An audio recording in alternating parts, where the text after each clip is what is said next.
Sir ದೇವಸ್ಥಾನ ಬಂದು ವರಪ್ರದ ಶ್ರೀ ಆಂಜನೇಯ ಸ್ವಾಮಿ ದೇವಸ್ಥಾನ ಅಂತ. ಇದಕ್ಕೆ ಒಂದು ದೊಡ್ಡ ಇತಿಹಾಸನೇ ಇದೆ.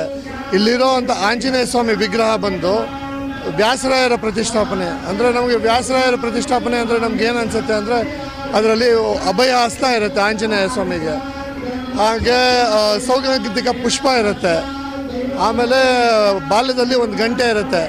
ಸೊ ಇದೊಂದು ವಿಶೇಷವಾದ ದೇವಸ್ಥಾನ. ಇಷ್ಟು ದಿನ ನಮಗೆ ಇಲ್ಲಿ ವ್ಯವಸ್ಥೆಗಳಿರಲಿಲ್ಲ, ಹಾಗಾಗಿ ಜೀರ್ಣೋದ್ಧಾರ ಆಗಿರಲಿಲ್ಲ. ಈಗ ನಾವು ಜೀರ್ಣೋದ್ಧಾರ ಮಾಡಬೇಕು ಅಂತ ಶುರು ಮಾಡ್ಕೊಂಡ್ವಿ. ಒಂದು 4-5 ಜನ ನಮ್ಮ ಅಣ್ಣ ತಮ್ಮಂದ್ರೆಲ್ಲ ಶುರು ಮಾಡ್ಕೊಂಡ್ವಿ ನಮ್ಮ ದೊಡ್ಡವರ ಆಶೀರ್ವಾದದಿಂದ. ಮಾಡಿದ್ಮೇಲೆ ದೇವಸ್ಥಾನ ಈಗ ನಾವು ಶುರು ಮಾಡಿದಾಗ ತುಂಬ ಚಿಕ್ಕದಾಗಿ ಒಂದು ಚೌಕಟ್ಟಲ್ಲಿ ಮಾಡಿಬಿಡೋಣ ಅಂದ್ಬಿಟ್ಟು ಶುರು ಮಾಡಿದ್ದು. ಇವತ್ತಿನ ದಿನ ಪ್ರತಿಯೊಂದು ವಿಗ್ರಹಗಳೇ ಆಗಲಿ, ಪ್ರತಿಯೊಂದು ದೇವಸ್ಥಾನದ ಕಟ್ಟಡನೇ ಆಗಲಿ, ಯಾವುದಕ್ಕೂ ಇಟಿಕೆಯಲ್ಲಿ ಕಟ್ಟಿರೋಂಥದ್ದು ಯಾವುದೂ ಇಲ್ಲ. ಎಲ್ಲ ಬಂದು ಕಲ್ಲಲ್ಲೇ ಕಟ್ಟಿರೋದು. ಪ್ರತಿಯೊಬ್ಬರು ನಾವು ಇಲ್ಲಿ ಕಾಟನ್ ಪೇಟೆಯಲ್ಲಿದ್ವಿ, ನಮ್ಮ ದೇವಸ್ಥಾನ ಇದು ಅಂದ್ಬಿಟ್ಟು ಅವರೇ ವಾಲಂಟಿಯರಾಗಿ ಬಂದು ನಮಗೆ ದುಡ್ಡು ಕೊಟ್ಟು ನಾವು ಇದು ಗರ್ಭಗುಡಿ ಮಾಡಿಸ್ತೀವಿ, ನಾವು ಗೋಪುರ ಮಾಡಿಸ್ತೀವಿ, ನಾವು ಕಾಂಪೌಂಡ್ ಮಾಡಿಸ್ತೀವಿ ಅಂತ ಪ್ರತಿಯೊಬ್ಬರು ಅವರವ್ರದ್ದೇ ಆದಂಥ ಉದ್ದೇಶಗಳಿಟ್ಕೊಂಡು ಮಾಡಿದ್ರು.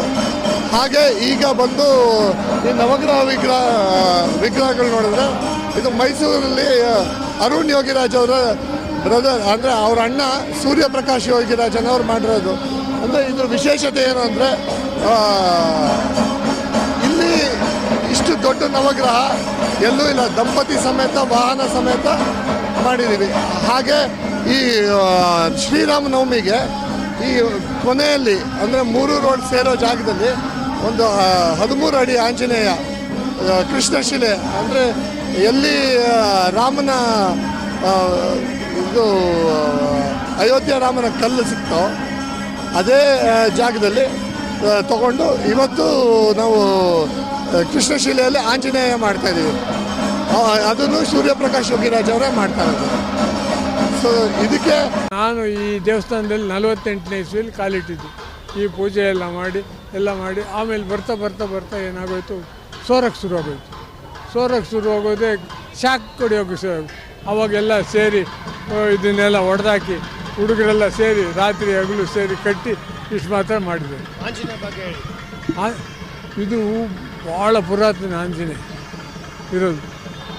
ಅದಕ್ಕೆ ಮೊದಲು ಈ ಕಡೆ ವಿನಾಯಕ ಆಮೇಲೆ ಇಟ್ಟಿದ್ದು, ಆ ಕಡೆ ಲಕ್ಷ್ಮಣ ಆಮೇಲೆ ಇಟ್ಟಿದ್ದು, ಆಮೇಲೆ ಈಗ ಎಲ್ಲ ಚೆನ್ನಾಗಿ ಮಾಡಿ ಜನ ಮಾಡಿ ಎಲ್ಲರೂ ಹೇಳ್ತಾರೆ ನಮಗೆಲ್ಲ ನಡೀತಾ ಇದೆ, ಚೆನ್ನಾಗಾಯ್ತು ಅಂತ. ನಮಗೆ ಮಾತ್ರ ಚೆನ್ನಾಗಾಯ್ತು. ಆರೋಗ್ಯ ನನಗೆ 87 ಇಯರ್ಸು. ಮೇಲತ್ತಿ ಕುಂಭಾಭಿಷೇಕ ಮಾಡಬೇಕಪ್ಪ ಅಂತ ಕೇಳಿಕೊಂಡೆ.